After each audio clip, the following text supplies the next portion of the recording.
नमस्कार। अधिक मल प्रवृत्ति और अधिक मूत्र प्रवृत्ति, यह दो लक्षण बालकों में किस तरह से होते हैं? कौन कौन सी परिस्थितियां होती है जो बालकों में होने के कारण यह दो लक्षण बालकों में मिलते हैं? दोस्तों, जो भी लक्षण या जो भी कारण, जो भी रोग वयस्कों में होते हैं, वह कारण और वह रोग बालकों में तो होते ही है, जिनसे यह एक अथवा दोनों लक्षण बालकों में होते हैं। अक्सर इसकी शिकायतें बालकों से ज्यादा अधिक उनकी माता या उनकी धात्रियां या फिर जो उनके सबसे करीबी रहते हैं वे करते हैं। बालकों में कुछ ऐसी परिस्थितियां हैं जो वयस्कों में नहीं होती है, जैसे कि दांत, ग्रह, स्तन्यपान और तालुकंटक रोग। दोस्तों, जब भी बालकों में दांत बाहर आते हैं, यानी कि दांत अपने पेड़ू से, दांत अपने इस पेड़ू से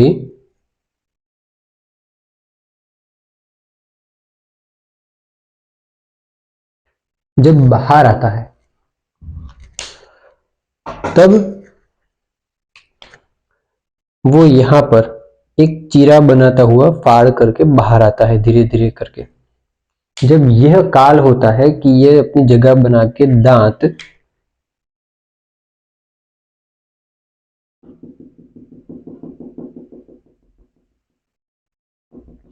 अच्छे से अपना स्थान बनाता है, तब तक बालक में यह वीड़ भेद लक्षण देखने को मिलता है।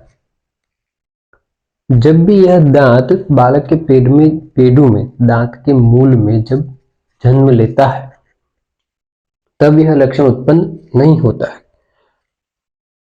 अगत्य की बात है कि वह बाहर आते हैं। यदि वह बाहर आके रुक गया है तो यह लक्षण उत्पन्न नहीं होता। जब वह फिर से कुछ समय पश्चात बाहर आने के लिए धक्का देता है या फिर बड़ा होने लगता है, तो फिर से यहाँ पे पेड़ों की जगह को तोड़ता है, तो फिर से यह लक्षण उत्पन्न होता है। यह समय अक्सर 25 साल से 30 साल तक की उम्र में भी देखने को मिलता है, क्योंकि तब तक दांत हल्के हल्के धीरे धीरे धीरे धीरे करके बाहर आ रहे होते हैं। 28 दांत अधिकतर 20 वर्ष या 22 वर्ष तक की उम्र में बाहर आ जाते हैं। उसके पश्चात जो सबसे पिछले के दांत होते हैं वह 4 बाहर आते हैं। उनके काल थोड़े लंबे होने के कारण पिछले वर्ष में यह थोड़ा अधिक रहता है। फिर आता है बालकों में ग्रह जुष्ट सामान्य लक्षण। तो यह ग्रह जुष्ट क्या है? दोस्तों, जो भी ग्रह, यह ग्रह एक तरह से किसी का इन्फेक्शन समझ लेना आवश्यक है, क्योंकि इनके ग्रह से जुष्ट यानी कि बालक को ग्रह लगने का कारण रहता है कि बालक के आसपास किसी एक अथवा अन्य वजह से स्वच्छता आदि न रखना। जब बालक के आगे पीछे आसपास स्वच्छता या किसी वजह से अशुचिता रहती है तो बालक ग्रह से ग्रसित हो जाता है।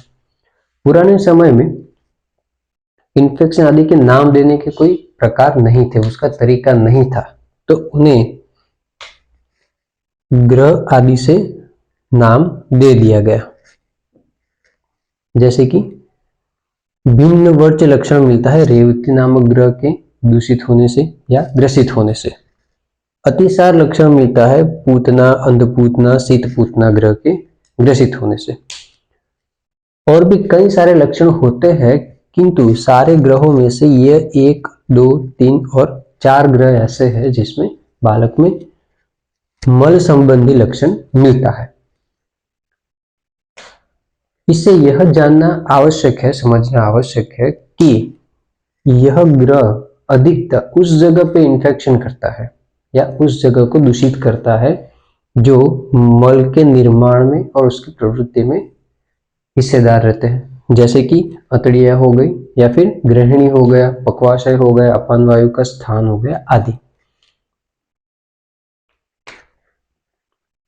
फिर होता है भिन्न मल। पित्त दूषित स्तन्यपान की परिस्थिति में जब बालक धात्री के धाय पे या फिर माता के दूध तक रहता है, तब यह एक आवश्यक बात हो जाती है कि वह जो दूध पी रहा है अपने पेट भरने के लिए, क्या वह दूध उचित रूप से हो रहा है। बालक के दांत की परीक्षा करने के पश्चात यह भी देखना आवश्यक है कि क्या दूध पी रहा है वो उचित है, वह शुद्ध है।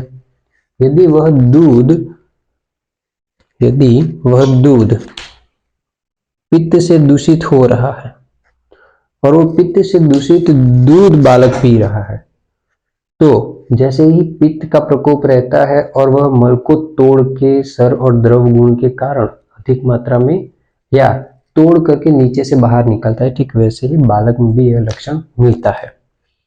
ऐसी परिस्थिति में यदि पित्त से दूषित स्तन्य हो रहा है और वैसे स्तन्य का बालक पान कर रहा है, पी रहा है, तो बालक जिस स्त्री का दूध पी रहा है उसकी चिकित्सा करना आवश्यक है। यह दूध की परीक्षा कैसे की जाए, इसके कई सारे अलग अलग तरीके हैं। उनमें से एक है कि माता के या धात्री के उस दूध को पानी में 1 या 2 बूंद गिराकर देख ले। उसके जो भी वर्ण, कलर आदि बदलते हैं या फिर उसकी जो भी घुलने की प्रक्रिया है उसमें जो बदलाव आते हैं, तो उसके आधार पर सुनिश्चित किया जाता है। फिर होता है द्रव मल, यानी मल में द्रवता का अधिक रहना।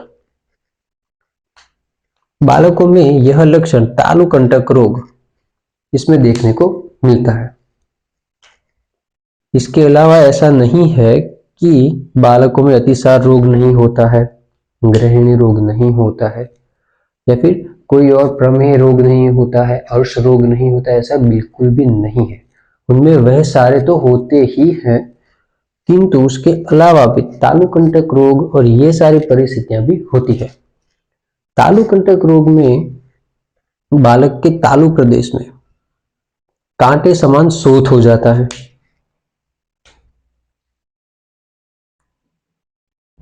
इतने हिस्से में कांटे समान शोथ हो जाता है।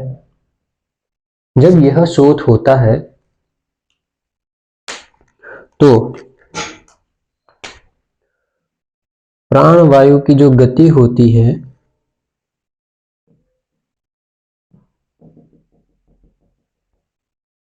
उसमें रुकावट आती है, अवरोध उत्पन्न होता है, उसकी गति थोड़ी सी धीमी या अवरोधित होती है। उसकी वजह से समान वायु और अग्नि पर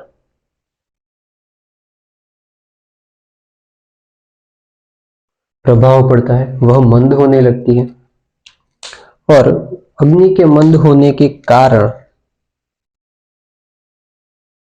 द्रवता कम शोषित होती है। बालक के पक्वाशय में से द्रवता को शोषित कम किया जाता है, जिससे मल द्रव बन जाता है। ऐसा होने से तालुकंटक रोग में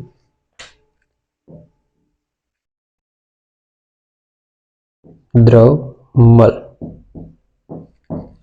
यह लक्षण दिखता है। तो दोस्तों, यदि यहां तक आपके कोई प्रश्न हो तो आप हमें कमेंट सेक्शन में अवश्य पूछिए, इसका उत्तर हम देने का प्रयास अवश्य करेंगे। धन्यवाद।